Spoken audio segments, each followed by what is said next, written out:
কলকাতা হাইকোর্টে এই যুব ভারতী কাণ্ড সংক্রান্ত জনস্বার্থ মামলার শুনানি হয়, আর সেখানে আইনজীবী সওয়াল করেছিলেন যে মেসিকে অগ্রিম হিসাবে ৬০ থেকে ৬৫ কোটি টাকা দেওয়া হয়েছিল, তখন টিকিটও বিক্রি হয়নি। তাহলে অগ্রিম এই টাকা দিল কে?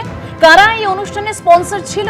সেই কোম্পানিতে কারা কারা যুক্ত আছেন এবং কারা এই কোম্পানির বর্তমান এবং প্রাক্তন ডিরেক্টর?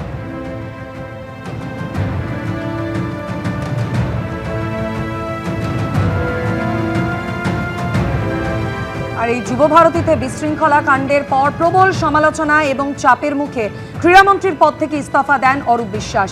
কিন্তু গ্রেফতার করা হয়েছিল কেবলমাত্র অনুষ্ঠানের মূল উদ্যোক্তা শতদ্রু দত্তকে। রাজ্যে পালা বদলের পর এই নিয়ে আদালতে যাওয়ার হুঁশিয়ারি দিয়েছেন শতদ্রু দত্ত।